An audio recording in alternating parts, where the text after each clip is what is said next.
Welcome back to the news today. This is the Daily Debate. The organization Breaking the Silence published a report this week containing 60 testimonies of 60 Israeli officers and soldiers who fought in last summer's war between Israel and Hamas.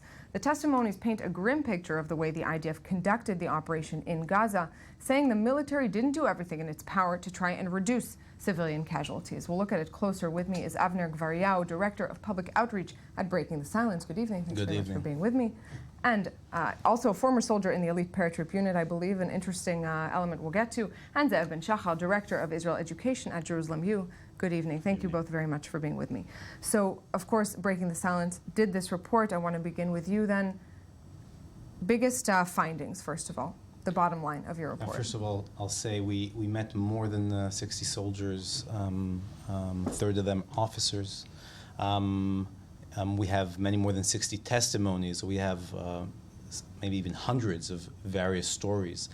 The main findings, I would say, is we can say with a heavy heart that after this last operation in Gaza, the IDF has basically thrown out the window the morals we thought that it's upholding, the spirit of the IDF, which is a set of rules that I educated my soldiers, that I hoped that we could uphold, was basically disregarded. We're talking about artillery shells, thousands of them, that were bombarded into areas that allegedly had no civilians, but our soldiers, after the bombardments, after there were pamphlets and then bombardments, soldiers entered while shooting tanks, shooting to every direction, there were still people inside.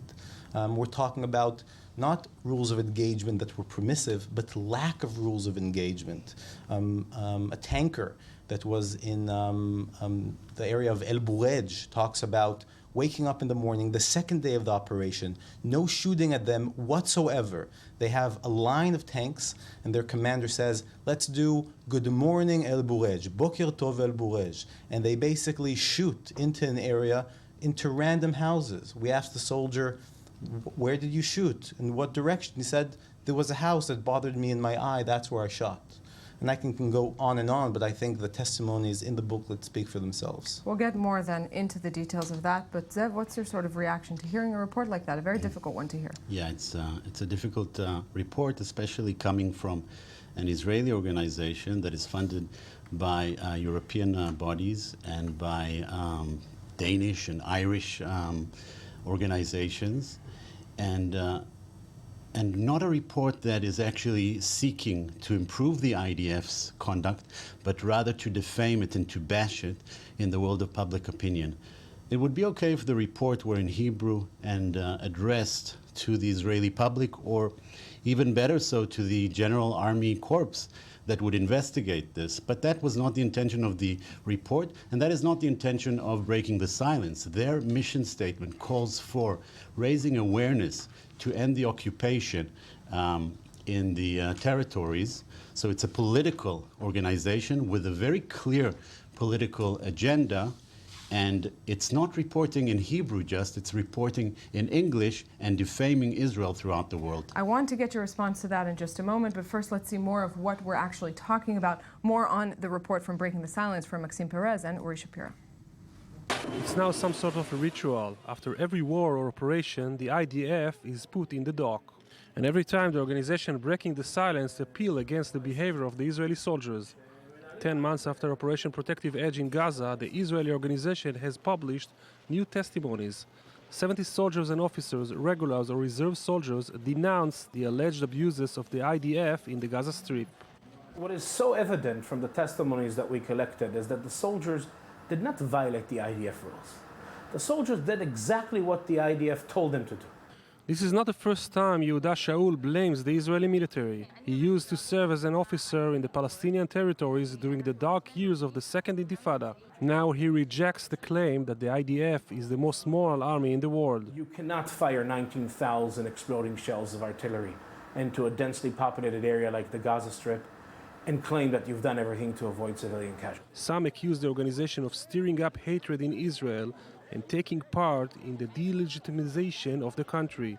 In its defense, Breaking the Silence claims it fights for morals. And we are among the people who care about what Israel is rather than how we look abroad. Yeah?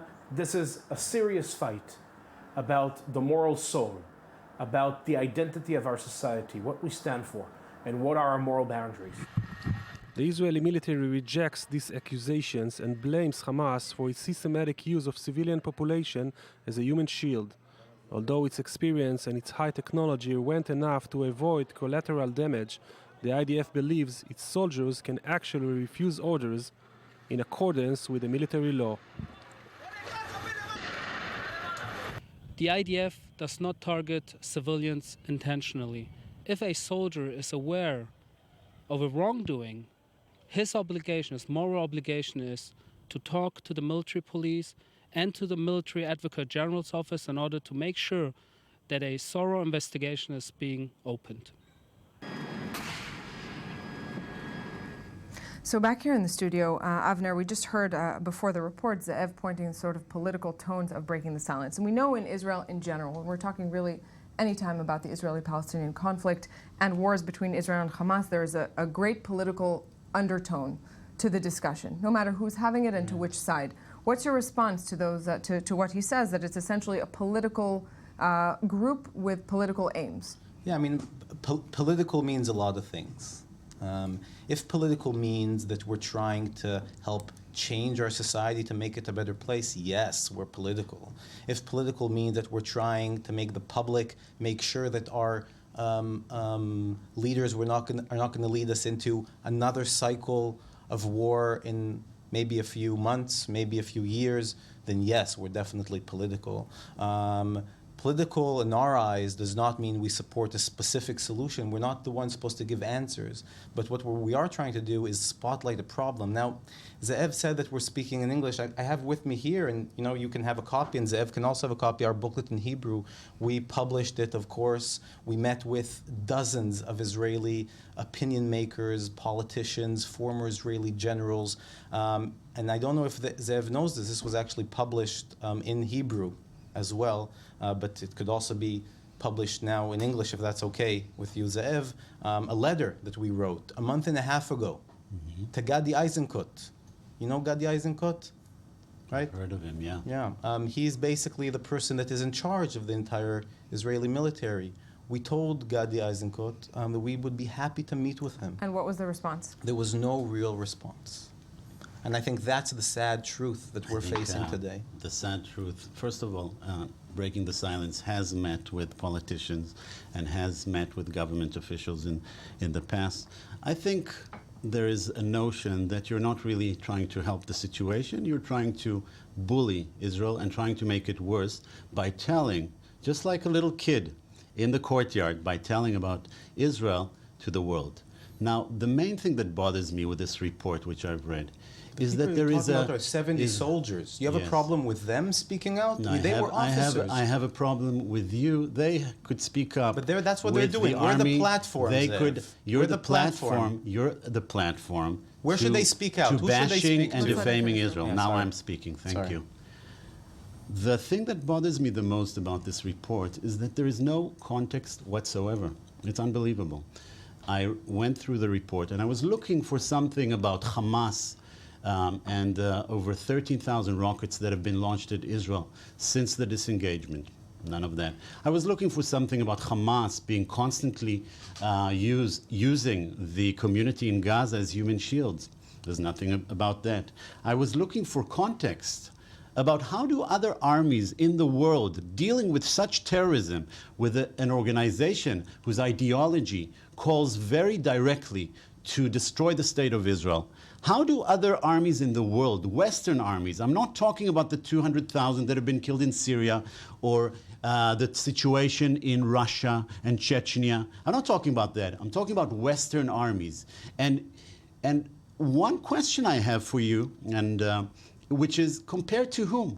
Compared to whom? You're saying that the IDF is immoral and inhumane compared to China, Russia, compared to America, NATO forces in Bosnia? Before I let you answer that. Let me just end my sentence, please. Compared to a utopian standard of perfection, that's what you want. And of course the IDF is guilty of that, because so is any other army or organization or person in the world. Before, Avner, I let you respond to that, I want to get a response from IDF International Spokesman Lieutenant Colonel Peter Lerner. Peter, good evening. Thanks very much for joining us. Good evening. So we've heard some details of a quite scathing report from Breaking the Silence on the IDF's behavior during Operation Protective Edge, on not doing enough as a bottom line to avoid civilian casualties. What is your response, first of all, to that report? Well, of course, we don't accept that premise in any way or form. I think everything we've done, all of the technology and the tactics we employed as an organization, as policy, and as actually carried out on the ground or in the air or from the sea, proves the exact opposite. So everything we've done, whether it's phone calls, text messages, pre-warning where we're coming to, even at the risk of putting our soldiers at risk of being attacked and losing one of the most important elements of combat, the element of surprise. So I would say absolutely not. The IDF does not intentionally target civilians. Peter, you do have... Secondly, I think an important point that is additional to the components, and I heard the debate, the IDF has extensive investigation, assessment process, and since the beginning of the operation, we've received complaints from non-governmental organizations, incidents that were reported in the media. We've received complaints directly from Palestinians, over 120 different incidents, cases that have been opened, criminal investigations on conduct of military forces. All of our activities, all of our investigative activities are overseen by the civilian components of government, meaning the Attorney General, and if all else fails, the High Court of Justice. So there is no in the box. There is nothing being hidden here. Peter, what at the same time we have always a UN report as well. What do you say to UN numbers that put it at around 60% of deaths in Gaza at civilian deaths? Well, we've seen the numbers change over weeks, and our analysis suggests that approximately 1,000 people that were killed in combat were actually people involved, terrorists, people taking arms, people participating in the combat. So figures, we have to be cautious in addressing those numbers because they are all based on Hamas and what Hamas has permitted to be released to the public. I think there's certain things, and perhaps this is my last point as far as the report is concerned. There are certain things we can all agree on. If soldiers have information of wrongdoing, they have a professional obligation to come forward and present their concerns to the chain of command. If they feel that they have no place in the chain of command, they can sidestep to the military police, to the military advocate general, and if all else fails, they can actually reach out to the chief of staff. Lieutenant Colonel, the Silence have had in the past working relationship with our military advocate general, with the Public Appeals Office, but they choose intentionally and refuse, and instead they send an email or a letter to the chief of staff. Lieutenant Colonel Peter Lerner, I'm sorry to actually work with the IDF. They know how to do that, but they chose intentionally not to, so that they can attack and complain once again about IDF. Peter, I have here Avner Gvaryahu from Breaking the Silence who wants to respond and ask you a quick question. Yeah, I would just first say that one of our most troubling testimonies, and this is one of many, talks about a group of soldiers that sees almost, he says, 500 to 700 meters distance from them, two women walking in an orchard, 11, 12 in the afternoon. They tell their commander, they go up to their commander, the commander says they could be lookouts, and there is a aircraft that goes and kills them. When they go to the bodies, they find on them only cell phones. The soldier himself says, I thought it was nonsense, or in Hebrew he says, "Chashavti shezecharta." I thought it was nonsense, and I checked, and basically there was no phone on. There was only a phone on them. these two women were actually written down as terrorists, even though there were only two Let's phones give of them. Peter a question chance to answer. The only question I wanted to ask was: is it not true that soldiers were given orders, not on their own decision, but given orders that anyone in the perimeter around them was actually Peter, involved and should be killed? We don't have long for you to answer, and I want to give you due time to answer. So go ahead. So here's the situation with breaking the silence. They have unverified, unnamed, and unsubstantiated claims and stories that they like to tell. Instead of submitting the information they have in the right channel so that we can actually investigate these claims, they choose to go public. They do not want the truth. They just want to defame the military and our activities. Hamas systematically and deliberately uses the law and abuses the laws of armed conflict to obtain tactical advantages. The activities that are being carried out here by breaking the silence only play into that game.